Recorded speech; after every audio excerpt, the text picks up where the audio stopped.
السلام علیکم اسٹوڈینٹ. جیسا کہ آپ کو پتہ ہے غزلوں کا سلسلہ میں نے شروع کرایا تھا. یہ ہم نے لاسٹ ٹائم آتش، میر اور غالب اور بہادر شاہ ظفر کی غزل پڑھی تھی. اس کے بعد ہی حضرت موانی کی ایک غزل ہے. یہاں پہ میں آپ کو بتا رہی ہوں ان کے بارے میں کہ نام سید فضل الحسن، والد کا نام سید اظہر حسن تھا. سلسلہ نسب ان کا سلسلہ حضرت امام علی موسیٰ کاظم سے ملتا ہے. موہان ہندوستان میں پیدا ہوئے، ایک جگہ ہے وہاں پہ. میٹرک وہیں سے کیا، پھر بی اے مسلم یونیورسٹی علی گڑھ سے کیا. تحریک آزادی میں بڑھ چڑھ کر حصہ لیا، اس لیے باغی قرار دیے گئے اور کئی بار انہیں جیل بھی جانا پڑا کیونکہ وہ حق پہ ہوتے تھے، بے باک تھے، نڈر تھے، درویش مزاج انسان تھے. سیاست میں حصہ لینے کے ساتھ ساتھ شعر و ادب کی بھی خدمت کی اور آپ کا لکھنؤ میں انتقال ہوا. صحیح ہے. یعنی حضرت موہانی جدید انداز غزل کے شاعر تھے، یعنی پرانے طرز کے نہیں تھے. نہ میر تقی میر کی طرح تھے، نہ غالب کی طرح کی شاعری تھی. تھوڑا جدید انداز تھا، لیکن زیادہ تر اس میں قوم کے جذبات ان میں زیادہ تھے. صنف غزل کے حوالے سے ان کی شاندار خدمات کے سبب انہیں رئیس متغزلین کہا جاتا ہے. آپ نے ایک رسالہ اردو معلّہ جاری کیا. آپ کا کلام کلیات حسرت کے نام سے شائع ہو چکا ہے. نکات صحن سخن آپ کی مشہور کتاب ہے. دیکھیں یہ جو لاسٹ پیراگراف ہے نا، اس میں جو ان کی جیسے انہیں کیا کہا جاتا ہے، رئیس المتغزلین کہا جاتا ہے. اگر یہ ایسے آپ کو لکھنا نہیں پڑے گا، لیکن یہ آپشن بن کے آ جاتے ہیں کہ کس شاعر کو رئیس المتغزلین کہا جاتا ہے. اب 4 شاعر دیے میں آپ کو، میر، غالب، درد یا حضرت موہانی. اس لیے ان کے بارے میں جو آپ کے سلیبس بک میں دیا گیا ہے نا، وہ پڑھنا اس لیے ضروری ہوتا ہے. ٹھیک ہے. تو اس لیے آپ جیسے اردو معلّہ انہوں نے جاری کیا، اس کے متعلق آپ کو آپشن دے دی، تو اس لیے میں تعارف کروا دیتی ہوں. ٹھیک ہے. تو اس کے متعلق جو آپ کے وہ کیا کہتے ہیں ان کی شاعری کے خصوصیات اس سے پہلے بھی آپ کو دیے ہوئے نا، ان غزلوں کے متعلق کام، ان کی شاعروں کے بارے میں، وہ سب آپ کو اتارنا ہے کاپی میں. صحیح ہے. اب ان کی شاعری پہ آتے. غزل کا پہلا شعر ہے: دعا میں ذکر کیوں ہو مدعا کیا ہے، مدعا کا کہ یہ شیوا نہیں اہل رضا کا. دیکھیں دعا جو ہے اللہ تعالیٰ سے کی جاتی ہے، اور اس میں یہ بتایا گیا ہے کہ حضرت موہانی یہ کہتے ہیں کہ میں کیوں ذکر کروں، کہ میرا مدعا کیا ہے، میری خواہش کیا ہے. اللہ تعالیٰ کو تو سب معلوم ہے کہ میں دعا میں اس وجہ کا کیا ذکر کروں، کہ میں کس لیے دعا مانگ رہا ہوں. وہ یہ کہتے ہیں اللہ کو تو سب معلوم ہے، لیکن پھر آگے یہ کہتے ہیں کہ یہ شیوا نہیں ہوتا، یہ اہل رضا کا شیوا نہیں ہے، یہ اہل رضا کی خوبی نہیں ہے، یہ مسلمانوں کی یہ خوبی نہیں ہے. اگر اس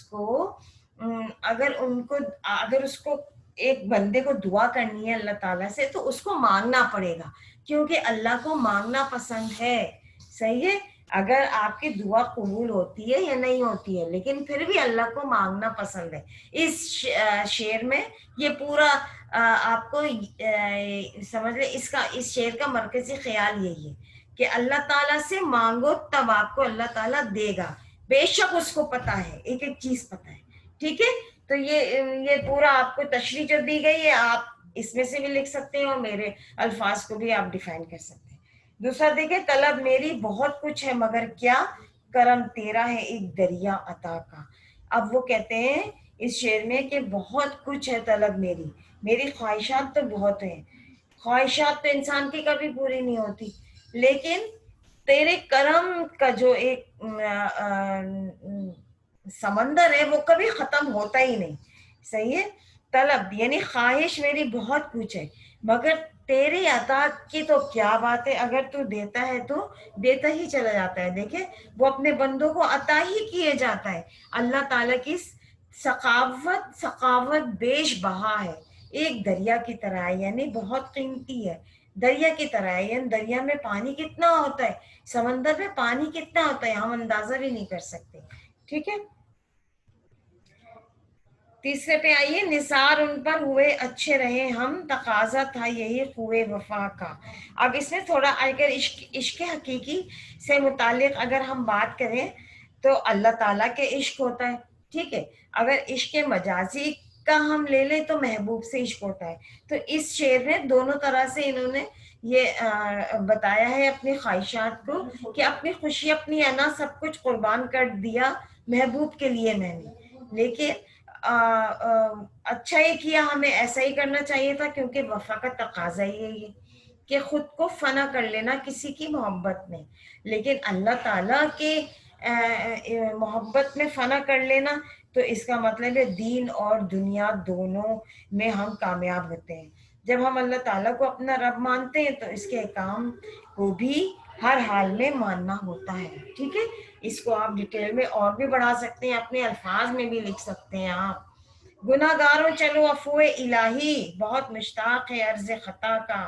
اب اپنے آپ کو کہتے ہیں کہ گناہ گار ہے انسان، صحیح ہے، کہ عفو الہی اللہ تعالیٰ سے معافی مانگتے ہیں۔ چلو اللہ تعالیٰ سے معافی مانگ لو اپنی زندگی میں، کیونکہ 4 دن کی زندگی ہے، کب کس کی سانس رک جائے یہ پتہ نہیں ہوتا۔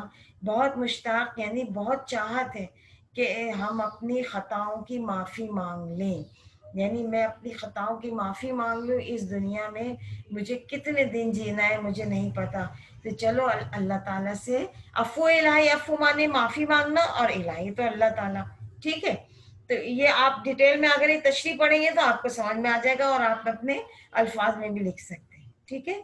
لاسٹ شعر دیکھیے، جفا کو بھی وفا سمجھو کہ حسرت، تمہیں حق ان سے کیا چوہو چرا کا۔ چوہو چرا یعنی کہ بغیر کوئی بات کہے آگے اپنی بات پہنچا دینا۔ جیسے اس شعر میں شاعر خود کو مخاطب کر کے کہتے ہیں کہ محبوب کی جفا کو اپنی وفا سمجھو، اگر وہ جفا کہتے ہیں ظلم کرنا، اگر وہ ظلم کرتا ہے تو تمہاری محبت کا تقاضا ہے، اس سے محبت کرتے رہو۔ یعنی اگر ایک انسان برائی کرے تو اس سے ضروری نہیں اسی کی برائی تم بھی کرو، اس سے وفا کرو، اس سے بھلائی کرو، اور تمہیں یہ حق نہیں پہنچتا کہ اس سے بحث کرو، اس سے تکرار کرو، بس برداشت کرو اور وفا کرو، صحیح ہے۔